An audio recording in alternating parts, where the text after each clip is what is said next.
joy, it means that God has been good to you. But amazingly is that the money that is scarce, somebody could find 34 million naira. That's for money that is scarce. For somebody else, somebody will come up with 500,000. And I watched the interrogation. And that is a serving member of the House of Rep.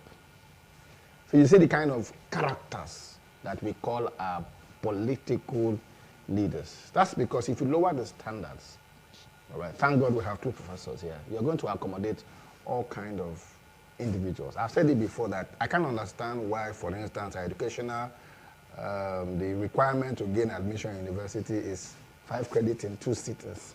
5 credits is bad enough. Then it has to now be in 2 sittings. I mean, in 2 sittings. And that's because we're trying to accommodate a certain section of the country. We're trying to, that they think is politically educationally disadvantaged, and I want them, to meet up. But I didn't understand what President Muhammadu Buhari did over this redesign of Naira notes until these elections came. And I'm happy that there wasn't money in circulation. Because if there was money in circulation, the crisis would have been worse than it is today. So it's a plus for Mr. President? In some, yes. At least as far as this election happens. Because I'm not sure you experienced, maybe for a few instances, we didn't see where there was vote buying and there was nowhere money was being shared. Because the moment money is being shared on election ground, there's going to be a whole lot of crisis. So we didn't see that in this particular election. But we saw people who had access to $500,000 US. And people are asking us, why is it that on a daily basis, both in the official market and in the parallel market, our Naira is falling, on a regular basis. So the question must be, how did somebody get access to raw cash of 34 million naira? And we must give kudos to EFCC and ICPC. In fairness, I'm telling you that the loose end in the whole of this arrangement was the police, not the army. The army, every military officer who took place in this election had white armbands so that you can know that these guys are on election duty. And 90% of them were professional. It's as if they had received instructions to say, do your job. I was on the road most times. And then EFCC didn't compromise. We didn't see anywhere we thought that EFCC saw money with somebody and they looked the other way. ICPC were going from place to place. They didn't have the manpower to cover all of the polling units. But the fact that we saw instances of money that had been seized from people and they were not allowed to use them shows that EFCC appeared ready to do their job. ICPC appeared ready to do their job. The challenge, however, is that election is multi-sectoral. INEC doesn't have their police. At the end of the day, we have seen an election in this country where INEC said we're ready. And security agencies say we're not ready.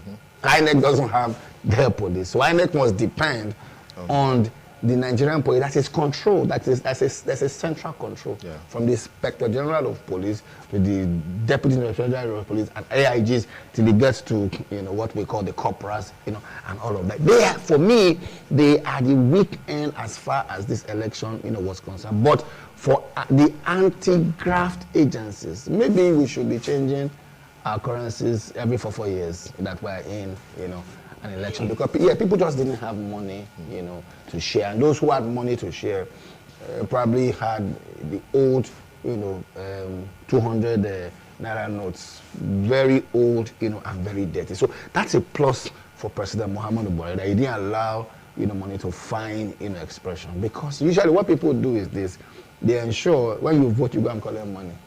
All right. But in this particular case, now, you couldn't tell somebody when you vote, I'll transfer for you. The guy is saying, after I don't vote, because he knows that maybe he's seeing the money, but because there's no money. Because you can say you want to transfer and then the network is not going. After all, the network didn't go for presidential results, but it went for senatorial results. What it means is that the INEC, the Beavers now has a mind of his own. He now knows the figures to take, and the figures, that could be a technical problem. Really. No, I don't. I'm a little bit technically oriented, sir. It's impossible to buy credit on your phone and not be able to transfer money. It's not. It is the same. It is the same bank platform now, so you can't buy credit. But you know, recently we really had serious problem with networks. Yeah, if you have serious problem with network, if you have serious problem with network, then it means that you can't do anything. That's what it means. But you can't. For instance, now you can buy credit from a service provider using the internet. The moment you can buy, you know, sometimes we do that. Want to transfer maybe, for instance, 10,000. Because why? Because we make a little hook. So we will now transfer 1,000 first. Yes. Let me be to be tried so that I don't go hook. The moment 1,000, but the moment you buy credit, okay, you know what, the thing has open, then you can begin to do all of your transactions. Yeah. But if the transaction, if you have a transaction that goes, if you can open your WhatsApp, you can definitely open your Facebook. And you can open your Instagram. Yes. But if you can open WhatsApp, and then you cannot open Facebook, it's not internet, it is Facebook. It means that there's a problem with Facebook. So if you can transmit senatorial results with the same machine, the machine is not divided into two. The machine is hot-wired, it's one machine. There's no aspect of the machine that says this is for senatorial. It's the same, it's the same, processes. So if the machine can transmit senatorial, then it should be able to transmit, yes, except the people who are, because it's two-end transaction. Of course. You are sending it to somebody. Yes. I said because for every giver there must be a receiver. Except the person on the other end is bouncing. It's like if I call you, you can bounce my call. Yes. All right. So and it won't go through. And you know why you bouncing my call? You are bouncing my call because you're on WhatsApp.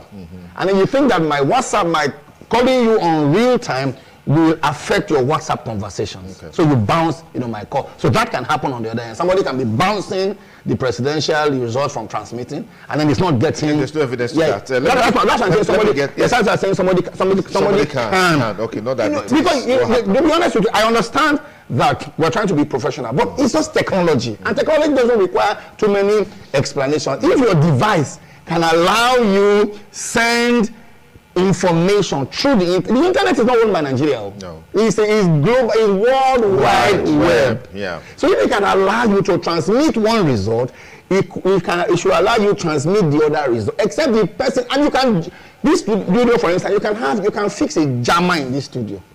And anybody comes into this studio, he can't do anything on it's not his phone. It is the fact that this studio has fixed a jammer and to ensure that nothing happens there. Because it is technology, and technology doesn't require simple. If your car can reverse, it can reverse. It's not about the road. Whether the road is bad or not, your car can reverse. All right, except your mechanic has tampered with your gearbox. I think it's just it's explainable. You want to say something? Yes, I want to say something because I heard him giving kudos to EFCC and ICPC. I always caution people. Don't the bride should not dance so much until the groom takes from her drink. You see? Because the groom may decide not to take the drink. And that becomes a huge problem to deal with. Now, the EFCC, there's something we call the superficial investigation. They've told us that this man was caught with $500,000 cash. And then somebody was caught with 34 million naira cash. I agree. I give them credit for even catching those people. But the question is this. Let's go a little bit further. Because Nigeria should not be taken for food. We need to have more critical mind. In the past, we've had people that EFCC arrested like that, but what happened to them thereafter?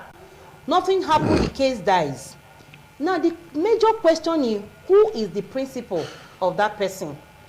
Caught with that amount of money. With that money. Whose interest was he covering? Who sent him? Because he was on a mission. Absolutely. With that money. And like I said, let me tell you, my people, until somebody is held responsible for something, that person now caught with the money is the scapegoat. But that person has a principal who will also have other people he will be sending. If the A is sent with $500,000 cash, did not work, he will have sent BC. That was the only one. Maybe that was one of those sent to River State. And others were deployed to other states. And they were in court. So the major point is to get who sent him. And whose interest is covering. And if it is a candidate, the candidate should have been disqualified by INEC, They should be, I think they have electoral laws. And I don't know whether the electoral law covers something like this. That if you are found with vote buying People don't just go and buy votes. Somebody sent them to go buy votes. If you are able to disqualify 1, 2, 3 candidates, it will stop. This inducement will stop. But the truth about it is that when someone is caught, it is the name of the person caught that will, and the face that will be circulated. You will not talk about the person whose interest he was trying to protect. Who sent that House of Rep member. If he doesn't want to talk, there are ways of going about it. That's why I say we cannot say we are practicing democracy for crying out loud in Nigeria when we are not yet matured and ready to practice the real democracy. Let me tell you, I stand to be corrected. This is not democracy. If you want to practice democracy, practice it. If you don't do mini democracy and mini, This is Nigerian democracy. Okay, you have not defined it. Nigerian this democracy. Democracy is democracy. There's nothing like Nigerian democracy. You're not democracy wasn't defined by Nigerians. If you are ready to practice democracy, we should practice democracy in all ramifications. Somebody is always sending or sent all these people to go distribute money. Who is the person who sent them? That person should be brought to book. The name of the person should be mentioned, not somebody else, being taken as a scapegoat. And when Nigerians see that is not business as usual, they'll sit up. Absolutely. Okay, Prof, let's get your take. But I'd like you to... Just a minute before you ask your question. Okay. We're talking about the role of EFCC and ICPC. Yes, that's exactly the question I wanted to ask you. On this money issue. Yes. Before you ask your question, yes, I want to add to what Reverend Martins and Prof. Omonigo they have contributed in the conversations. Are you aware that before the elections, the Vice President of Nigeria spoke, whether it was clone or not clone, but it was widely circulated, how over $200 billion US in cash disappeared from central bank? Did you see the video? It was everywhere. Well, that looks like a video that... no, but it was, you see, it was the Vice President of Nigeria, Professor Yemi Osibanjo. Yes. 24 hours after that video was released, it was not denied by the presidency. Days after, not denied. Weeks after, not denied. After election, not denied. There is no way to say, yes, what is trending now on the social media is not true. That over $200 billion US disappeared from central bank. Where did the money go to? It has not been investigated. Whereas in this country, we have EFCC, we have ICPC, we have SIB of the police. That is the Special Investigation and Intelligence Bureau of the police. That is one aspect. Yesterday, I read in the papers, I'll get the details to you, how some millions of the newly redesigned Naira notes disappear from commercial banks into the pockets or the homes of politicians. And that was what infuriated or angered central bank. Okay, we have released this money for commercial purposes. You have allowed a sweep of this same newly redesigned notes by some individual. It was in yesterday's papers. Now, the scarcity that came because we couldn't get the money, you are saying Buhari did well. It was not because they wanted to create scarcity. They now realized that if they now pump more money into the economy, through the commercial banks, this money will not get to the people. The same crop of people going to bank managers to put them out will still continue and use them for purposes for which they have planned to use them. So where is EFCC? Where is IPC? This was published in yesterday's leading newspaper, and I read it yesterday. And I get worried about all of this. I thought by now that the concern of EFCC and ICC and ICPC should be looking at the media. Forget social media if you don't want to use that. The mainstream media, there's no way they can write a report on financial crimes. It has not been verified. That you cannot go and verify, go and check them. There's no way. So that is why I'm a little bit worried. What happened in Port Harcourt? Professor Monigo has already said something about that. In Port Harcourt, you see, somebody was caught with cash,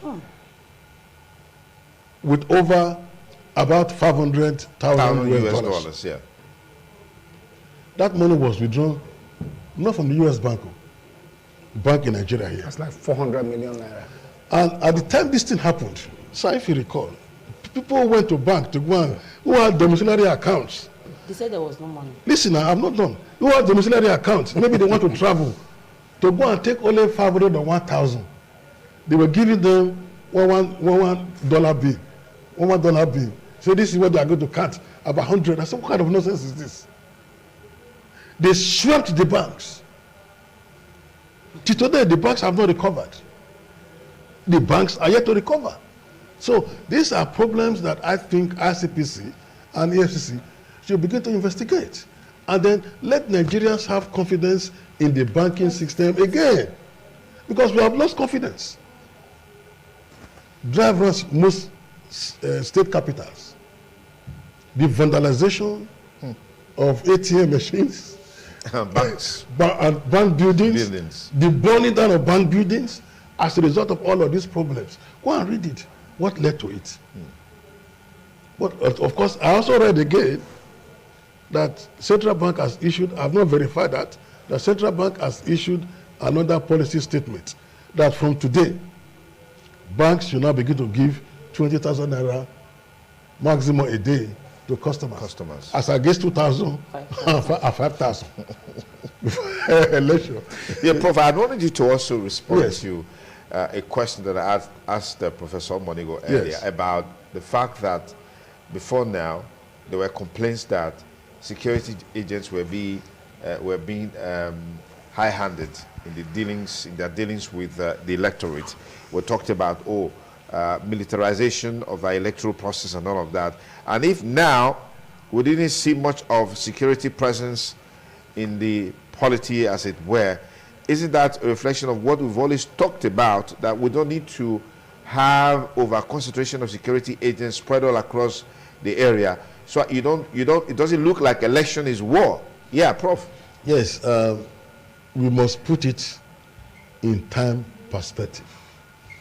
As a professional historian, looking at the electoral history of Nigeria, it was only in 2011 general elections that you had a great deal of the military coming out in full force to ensure that they protect the electorate and protect their votes. And that was when we saw for the first time. Before now, it was not as high as that. But 2011, because of the political gladiators involved, and because of the kinds of threats that were issued in 2011. But 2011 happened, if you recall, sir, in 2011, there were violence, post-election violence everywhere in the country. And it was very alarming. Okay. 4 years after, Nigerians expected that kind of what happened in 2011 may happen in 2015. Again, because of threats that some monkeys and baboons will be soaked in their blood. That was in 2015 now. What then happened was that, okay, let us engage more of the military, the army, than the police and the civil defense. In which case, you had more soldiers everywhere in 2015. More soldiers everywhere, just to ensure that at least there was security of life and property.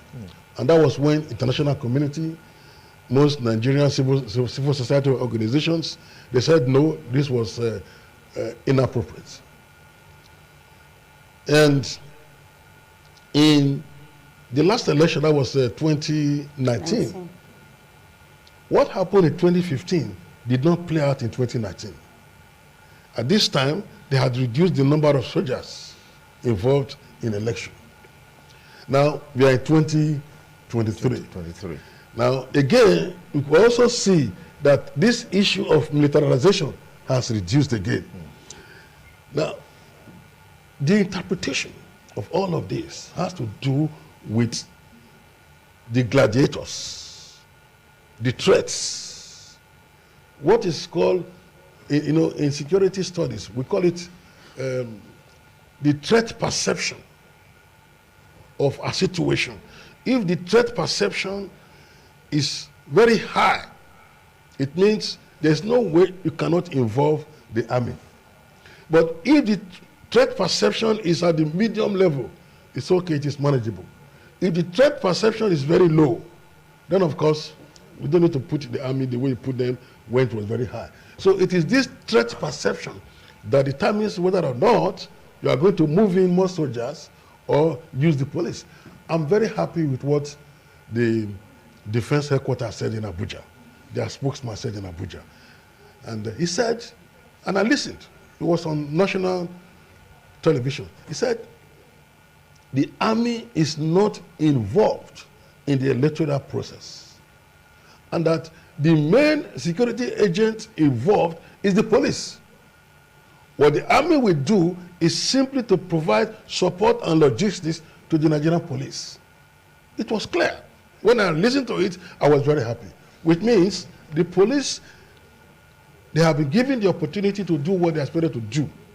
But you have seen in this election now that they messed up. Like they will say, he just food the hand. And that is quite unfortunate for the police to do. So gradually, I mean, you can see the army reducing its involvement in the electoral process. Okay. But like I said before, based on threat perception. We have a lot of intelligence agencies in Nigeria who submit reports concerning elections. And once they say red alert, it means soldiers are there. We saw patrols of the army in Benin. I saw them when I was trekking to my police center. You know, with this, their military vans. You know, I saw them, they were just driving. In the past, they would stay at a particular point. On the highway, I'm sure that Reverend Martins also had his own evidence that they were also on the highway to protect, you know, hoodlums or persons, that criminals or elements that want to interfere or create problems on the highway at different points. I'm sure it was not only the Benin-Auchi Road, perhaps other highways and expressways all over the country. That is the role of the army. And sincerely speaking, I appreciate the army for that. You will recall, sir, that on the eve of the election, the retired Inspector General of Police, Dr. Solomon Arase, gave a lecture at NTA Pavilion, Benin, on election security. And journalists were there, stakeholders were there, security agencies were there, they were all represented. And it was a brilliant presentation by Solomon Arase. And the papers were also distributed. When I got back to the university, I read through again. And I began to do a kind of evaluation and analysis of the issues raised by Solomon Arase.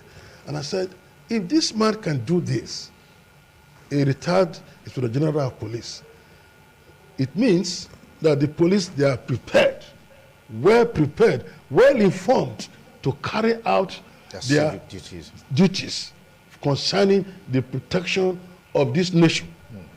Protection of nation means the citizens and the electoral materials. But what have we seen so far? Could that be in theory, on paper, or a single man just talking on his own and the rest of the police community acting on their own? These are problems. These are not military matters. Let me also mention here that in most advanced countries of the world, whether you like it or not, when elections are going on, the military, they are on alert. You may not see them on the roads. You may not see them at centers. In advanced countries, the military, they are alert. Why? Because of what they call national security issues or national security threats. They keep the military on the alert, both the Army, the Navy, the Air Force. They keep them on the alert. In the US, it's done. In Europe, those countries also do it. But here, we not only keep them on the alert, we get some of them involved directly in our cities. Okay. So this has created problems. And I think the level of development we have reached in Nigeria is such that we cannot, from what the police is displaying so far, we cannot take away the army from the electoral process. Okay, let's quickly talk about another very critical part of this election, pre-election and then during the election. Pre-election, we heard about the level of involvement of young people preparatory to the conduct of the election itself. And then on election day, if you go around most of the polling units, I mean, those we had access to here, we saw a lot of young people coming out. They defy the rain, they defy the sun to ensure that they come out en masse. Perhaps Professor Monigo will also have some things to say about that. I mean, someone who was actually on the field. But let me start with Olu Martins. Did we get a fair share of the youth's participation in this election, pre and during? Yes. Thank you very much. I think I should quickly talk about security. With regards to security, especially whether the police or the army, it looks like we have divided this country into two. Because many of the things that you say are usually more in the south. There's a lot of political rascality in the north.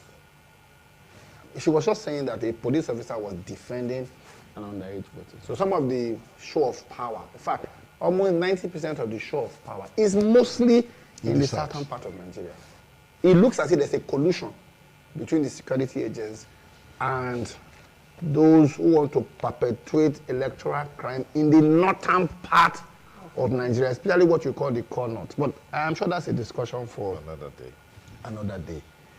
I think that those who edged for us our national anthem when they said that the labors of our heroes past shall not be in vain, had in mind today, or if you like, or Saturday, or if you like, this period, where young people took it upon themselves from registering to get their PVCs.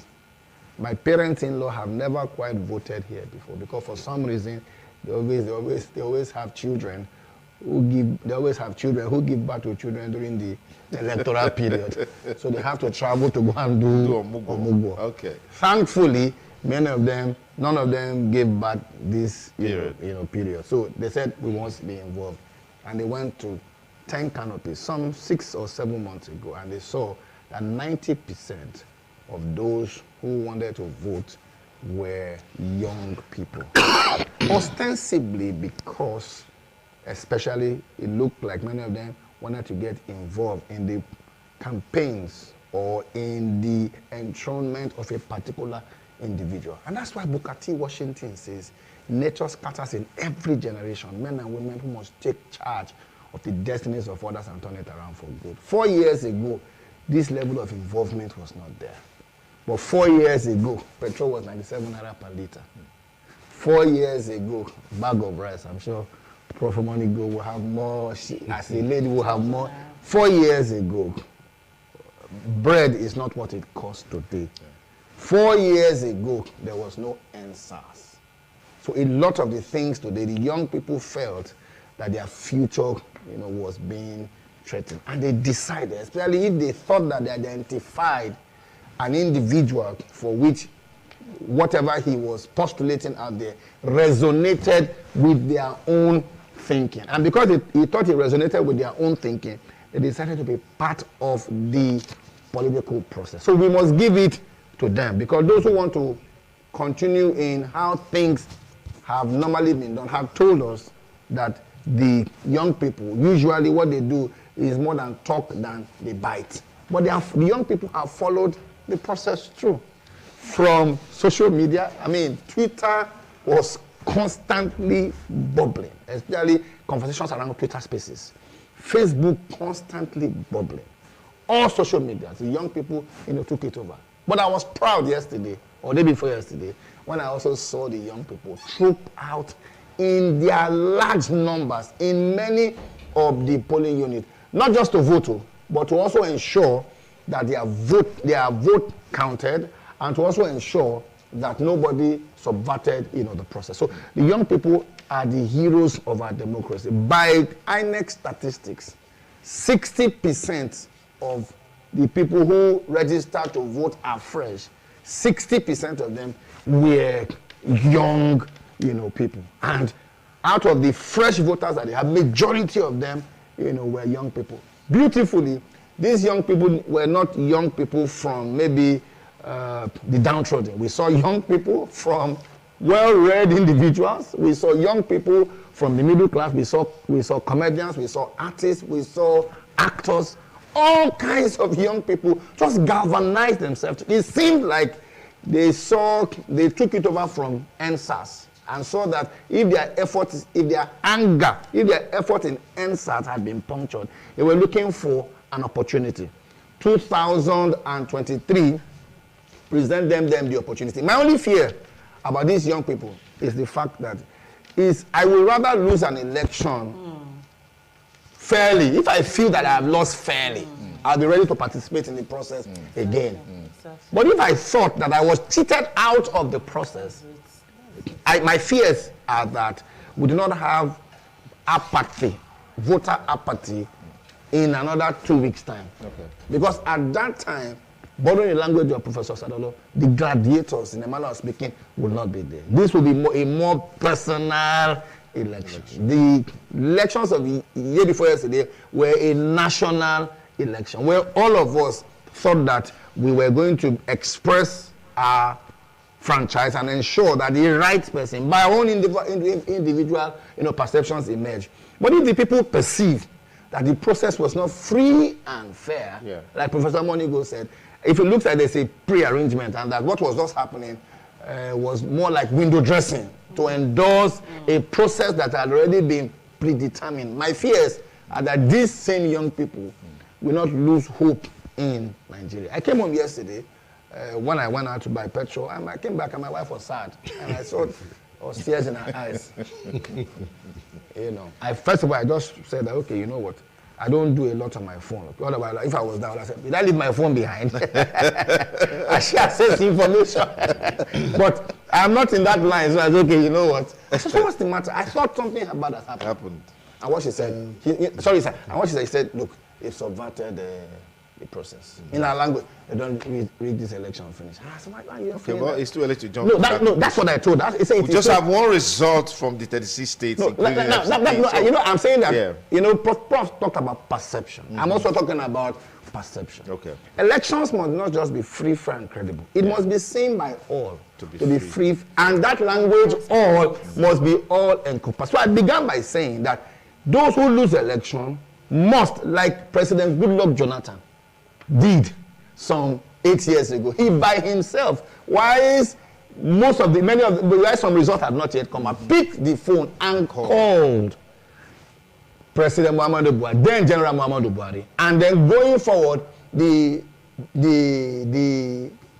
party didn't go to court. President Goodluck Jonathan did not go to court. That's because he thought that he lost fair and square.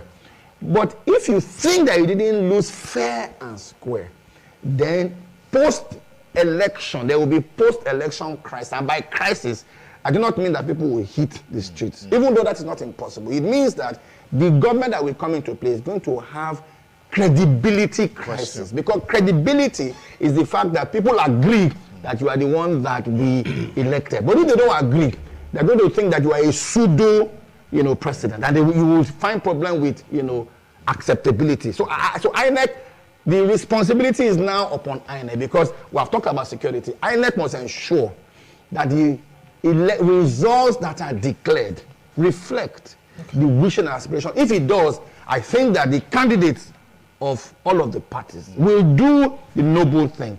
And that is the fact that they'll probably pick their phone and congratulate the winner. But if they don't, I'm afraid that it may be a long road to freedom. Thank you very much. I know Prof is itching to say something as well as Professor Monigo. We'll come back to you in a moment, just in time now for us to update you in the news right now, right away.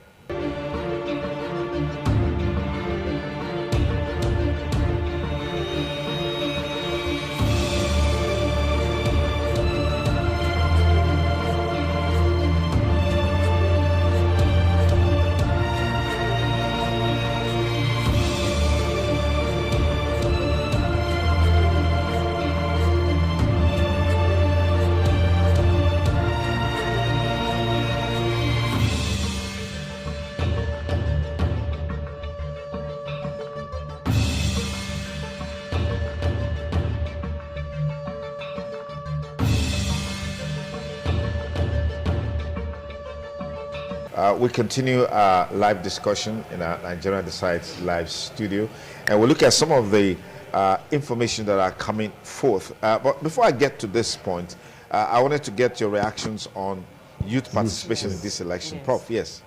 I was not in Nigeria when elections were held to kickstart the Fourth Republic in 1989. I arrived after that. In 2003, when the elections were held, I was also not in Nigeria. However, 2007 election, 2011, and up to today, I've been voting in a particular center. In 2007, I saw a population of about 80% at the center, market women, pensioners. You hardly see youths around at that time. I witnessed that also in 2011 and even 2015.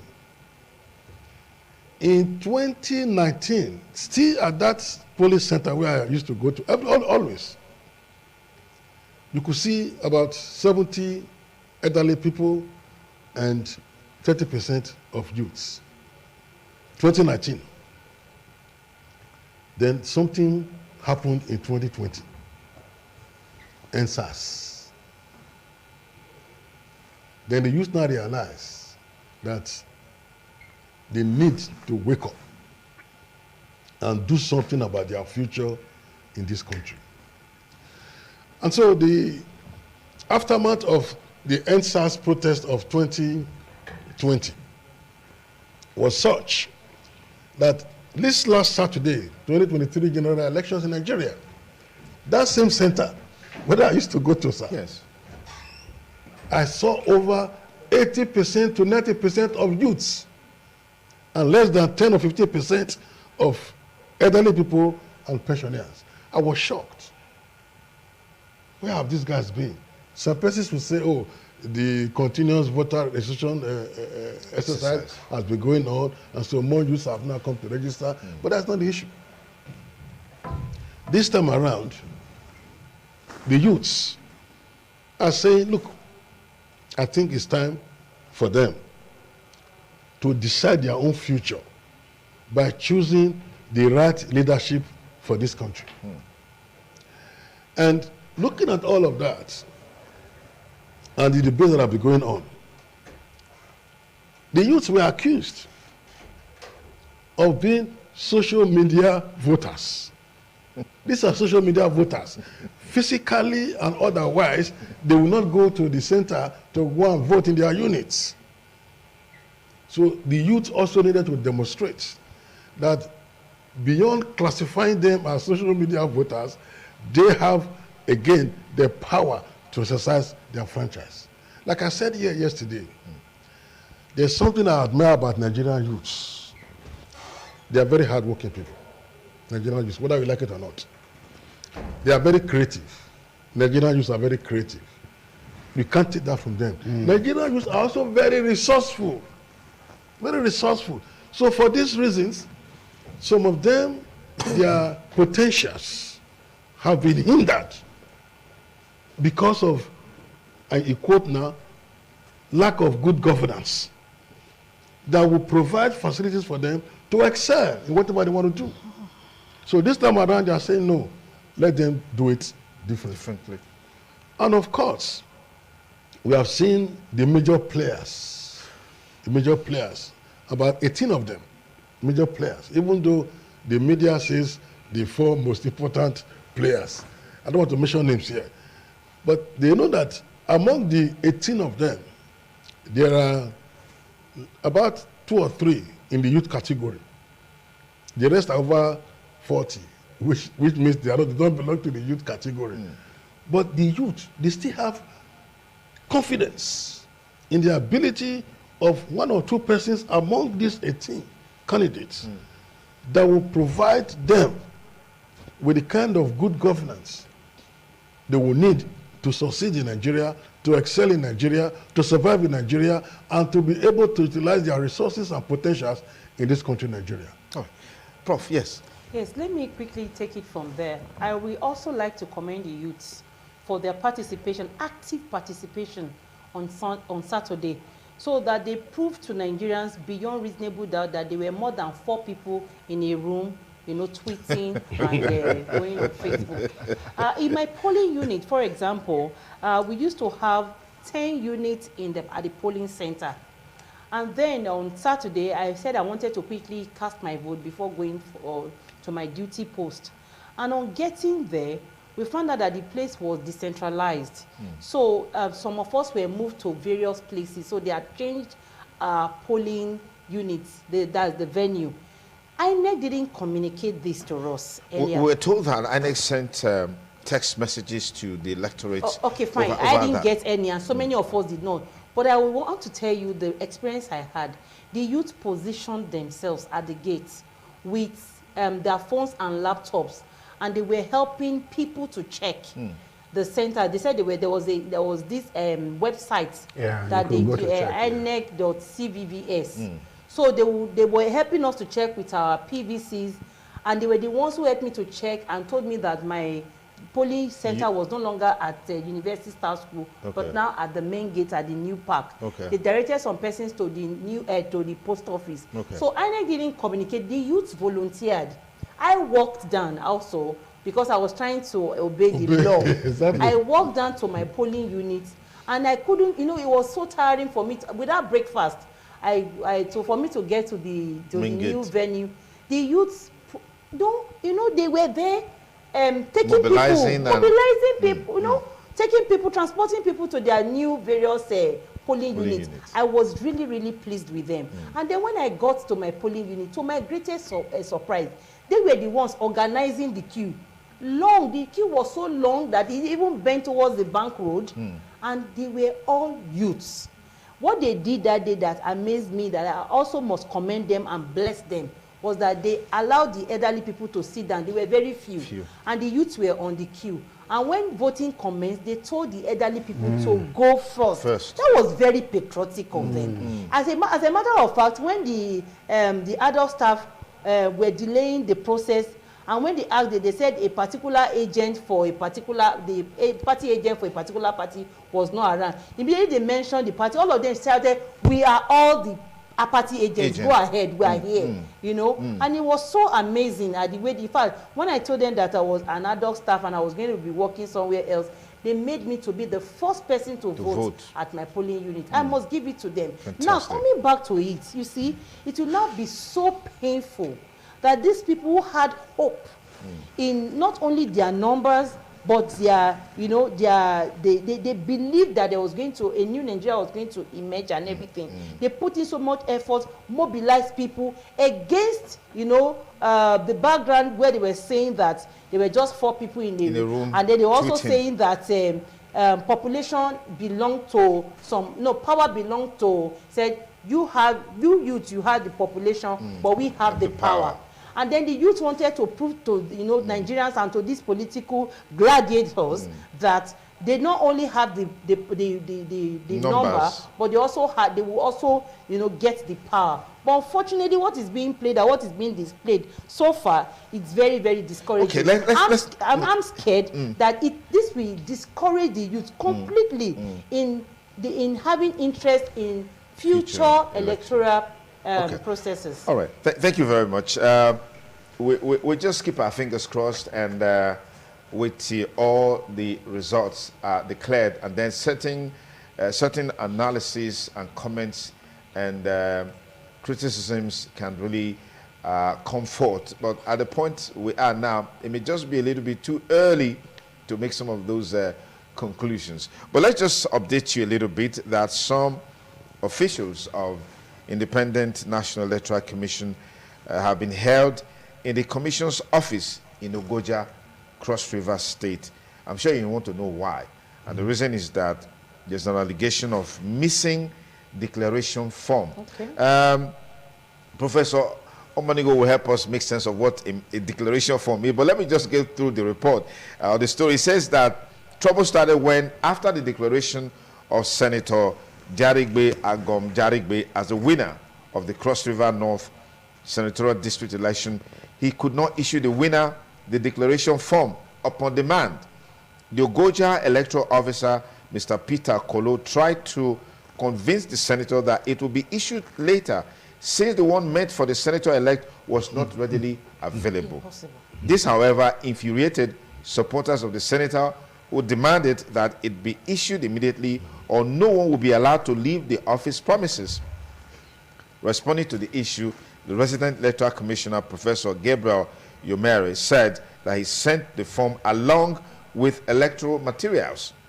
Agom Jarigbe supporters, however, blocked the gate of the compound and said no staff of the commission will be allowed to go out until the declaration form was presented to the senator-elect. So they are still looking for it. So, Good. yes, You know, thank God that you cleared the air, because there is a checklist before you take the elections materials out. We have a checklist, and there are some essentials. So as you are giving your materials to move to your center, you check and you tick, and every item on the checklist must be present before you leave. One of which is, you know, we have sensitive materials and non-sensitive materials. Result sheets are sensitive materials. Ballot papers are under this category. And then the declaration form. How can you say that you know you are going to conduct a senatorial election and House of Representatives without a declaration form? How? You are not supposed to leave INEC office without a declaration form. And let me tell you, there's no way. If they check, I'm happy that the REC also confirmed that he sent the form. Was given the form. Declaration. So what did he or she do with the declaration form? It should be held to ransom. And it should, like I say, until people are sanctioned and punished for their actions, nothing will happen in this country. We will not make progress. Now the point is this: you have conducted an election. Perhaps, you know, we're just going to assume, because we're not there, perhaps this particular individual who that the returning officer had apathy for a candidate, and when he or she saw that the candidate did not win, decided not, because without the declaration form, you know, you can't really say that at the end of the elections, at the polling center, it is taken to the collation center, the RA collation center, the ward collation center. Then it is taken to the LGA collation center. The LGA collation officer will now take it to the senatorial the constituency where it will be declared. There's another person, a returning officer, also responsible for that. It is that person, after collating the result, the senatorial result of all the local governments in that senatorial district, will now issue the declaration form. The question is this: if that person was unable, the returning officer was unable to present or the declaration form, don't they have other copies that INEC could quickly send? So, you know, we are Nigerians are now wise. Let's assume that yes, this thing was actually missing. What is the distance between that place and the INEC office for them? Because that is an SOS, you know, it is an emergency. Yes, emergency. And, you know, another form should have easily been dispatched to that center. So I feel that people should stop playing games with Nigerians. Okay, Reverend, the supporters took it upon themselves to protect their interest by barricading the gate and locking up all the INEC officials in the office until we get the declaration form. We not go agree. And they turned it to Jericho now. I would say, came to pass that nobody went out in Jericho, nobody came in. Yes. Unfortunately, authorities don't understand until you get to barricade. Unfortunately. I'm sure that returning officer thought that election was going to be inconclusive. She didn't plan that the election was going to be conclusive. So she was almost sure, by perhaps her perceived collaborators, that they were going to do anything to ensure that senatorial election is inconclusive. In which case, she would not have needed the declaration form. Because a winner would not have been declared. But it so happened that the people resolved that these elections must be conclusive. It takes a lot of money to participate in an election, and that a lot of effort too. I mean, Professor Sadolo didn't go for Okpekpe race. but he has done his own up from where he lives to where he votes. That's an effort on his part. Yeah. Some of us had to travel. That's an effort on our part. I couldn't go to church yesterday because by the time that they finished, I didn't see myself going on the way. Moreover, I knew that many of the security agents would be deployed to polling units. I didn't want to be a scapegoat for anybody who wanted to be funny along the highway. So if I traveled, by the time it means I would have been traveling from 6 o'clock. So I stayed back and I didn't go to my own church. That's a sacrifice on our part. So INEC, as much as possible, should ensure that you pursue an electoral process to its logical conclusion, except whereupon the circumstances are obvious enough for you not to be able to do so. So I again commend the voters at Ogoja. If a winner has been declared and the man needs his declaration form, because this is Nigeria and anything can happen. If you have not declared, giving him a declaration form, somebody can say the elections were inconclusive. You don't forget that the electoral law as it stands today allows INEC to cancel elections without recourse to the courts. So somebody can come and say XYZ vote there. So I agree with the fact that the person should. Prof, would you like to comment on this as we call it a wrap? Yes. You know, in every electoral process, the political parties involved, they have what we call strategic meetings. And they also have what is called strategic calculations. First, they look at the polling centers in their area of contestation for power, whether it is senatorial district, whether it is the House of Reps or presidency. They look at those areas. They look at areas of strengths and weaknesses in their strategic calculations, and then draw a conclusion that if what they plan to do is successful, they're likely going to win. And that was what played out in Cross River North on Saturday. This kind of political calculations and strategic calculations. Unfortunately, they appear to have been disappointed that the person they thought they are likely going to push didn't make it, and the ones the people wanted made it. So what do we expect? Let us find a way to scuttle the process. And that was likely what they did on Saturday, and it's very unfortunate.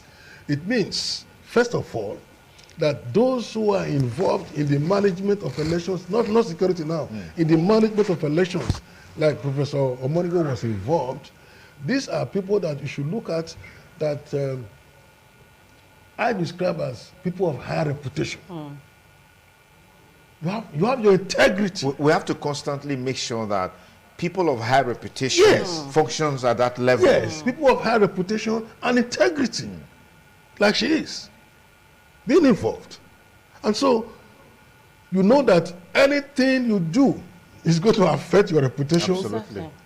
And your integrity. But you still have some that don't care, like someone from the University of Agriculture, Makurdi, one lecturer who was caught with huge sums of money in his car, and he was found at a polling unit not where he usually votes.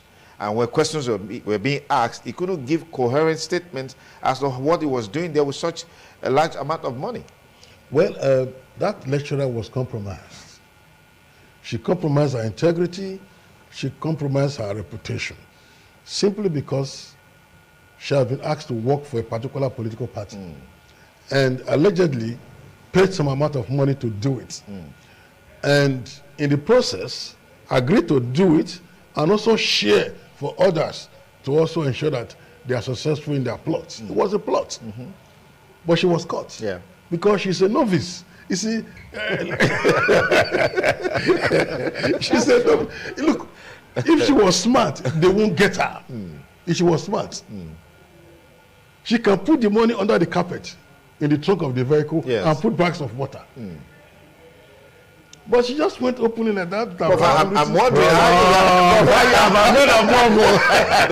how Prof is a security expert. Okay, so you must have In encountered. addition to that, Yes. I would like to say that, Yes. you know, people usually judge the whole because of one. Unfortunately. Hundreds of thousands of us, I mean tens of thousands of us were involved in the, when I say us, I mean the academic staff. You know, were involved in this electoral process.